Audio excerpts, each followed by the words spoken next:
Let's eat na mga sis. Ready na ang ating pansit bihon na may pansit canton. Ayan. Sis.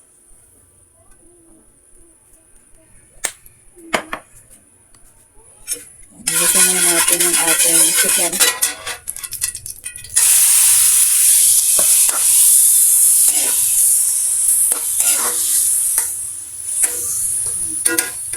Unahin natin yung chicken bago natin ilagay yung ating mga recado. Yan, ilalagay natin itong ating bawang at saka sibuyas. Yan. Para maisabay natin dito sa mga igisa.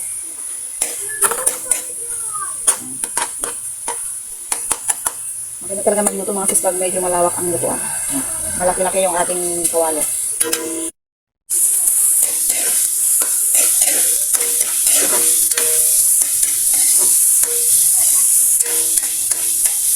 Tignan na natin mga sis. Lagyan natin na ng konting patis. Lagyan natin ng konting patis.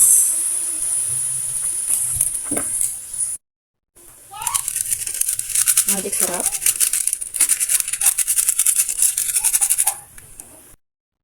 Yan, tsaka paminta.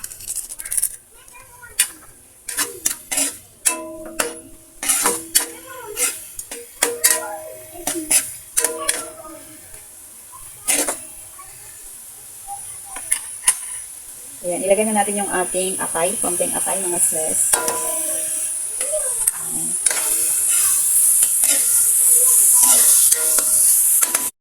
Ating carrots at saka yung ating bell pepper.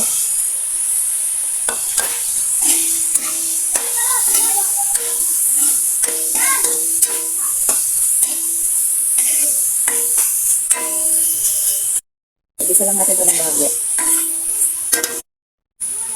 Ayan, yung ating repolyo. Ayan, isa lang natin ito ng mga 1 minute pa mga sis. Tapos hanguin muna natin itong ating gulay. Kasi iluluto na natin yung ating bihon. Nilagyan ko lang ng konting tubig.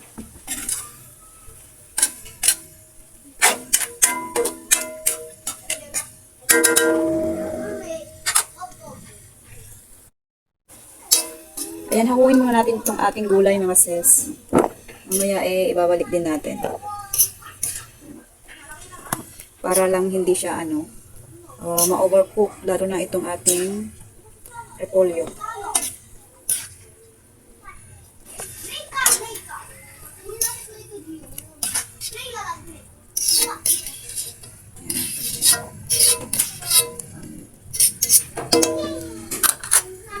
Ayan, dagdagan lang natin ng tubig mga sis.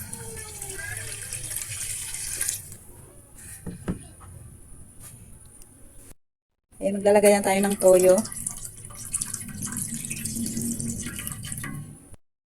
Oyster sauce.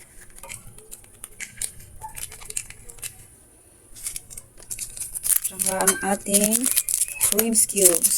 Shrimp cubes ang gagamitin natin. Ayan, para mas masarap. Ayan. Bili pa tayo ng paminta.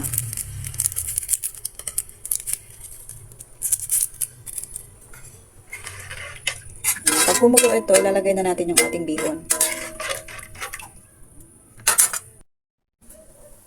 Ayan, kumukulo na mga sis. Lagyan na natin yung ating bihon. Yan.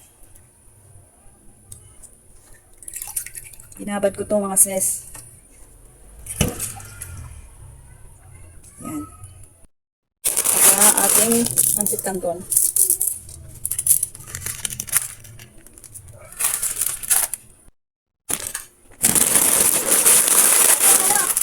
Ito ang gusto ko sa pansit mga sis. Kung nagkahalo yung pansit bihon at saka yung pansit canton.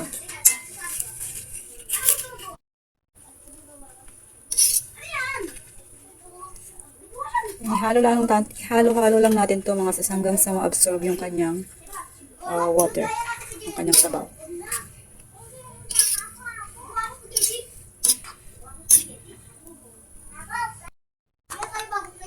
Ayan, na-absorb na niya yung kanyang sabaw mga sis. Kaya itong ginisang gulay natin, yung kalahati ihalo natin. Tapos yung kalahati ibabaw natin.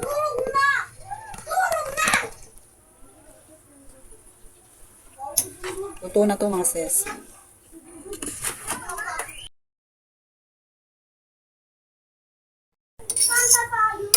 Yan na ang ating pansit bihon na may pansit canton mga sis. Oh, sarap.